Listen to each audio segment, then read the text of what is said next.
2:130. இப்ராஹிமுடைய வாழ்க்கை முறையை புறக்கணிப்பவன் யார்? தன்னைத்தானே தாழ்த்திக் கொள்வனை தவிர நிச்சயமாக நாம் அவரை இவ்வுலகில் தேர்ந்தெடுத்தோம். நிச்சயமாக அவர் மறுமையில் நல்லடியார் கூட்டத்திலே இருப்பார். நம்ம எல்லாருமே இப்ராஹிமுடைய வாழ்க்கையை வாழ்றதுக்காக தேர்ந்தெடுக்கப்பட்டிருக்கோம். ஏன்னு சொன்னா அவர் இணையப்பொருளாக இருக்கவில்லை. படைக்கப்பட்ட எந்த ஒன்றும் இணை வைக்கல. தான் பெருமை கொள்வராகவும் இருக்கவில்லை. அவர் பொறுமையுடாகவும் சைபத்தினுடன் இருந்தார். அந்த வாழ்க்கை வாழணும். இப்ராஹிம் படைக்கப்பட்ட எந்த ஒன்றையும் இணை வைக்கல. அவர் பொறுமையுடாகவும் சைபத்தினுடன் இருந்தால் தன் பெருமை கொள்வராகவும் இருக்கவில்லை. இப்ப நம்ம எல்லாமே இருக்குது. படைக்கப்பட்ட எத்தனை இணை வச்சுட்டு இருக்கோம். அது தூய்மைப்படுத்த சோதனை காலமாக இருக்குது. நாடு முழுவதும், உலகம் முழுவதும் அந்த இணைப்பை நீக்கணும்.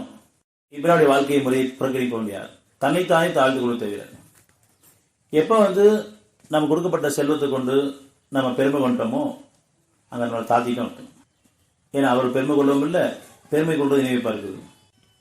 அப்படி இல்லைன்னு சொன்னா நம்ம கவலைப்பட்டாலும் சரி தாழ்த்திட்டோம். ஒன்று பெருமை கொள்வோம் அல்ல கவலைப்படுவோம். இது ரெண்டுமே அப்படி இருக்குது. எல்லாத்தையும் இருக்குது.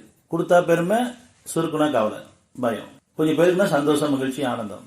அதே அடுத்து கொடுக்கப்பட்டா பொறாமை, நிராசை, நமக்கு அது கிடைக்குமா அப்படின்ற அளவுக்கு.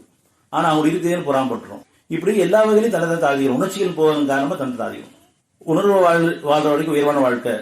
எப்பயுமே சாந்தமும் சமாதானமும் அமைதியான வாழ்க்கை வாழ்றது உயர்வான வாழ்க்கை. அப்படி உயர்வான வாழ்க்கை வாழ்றதுக்காக தேர்ந்தெடுக்கப்பட்டிருக்கும்.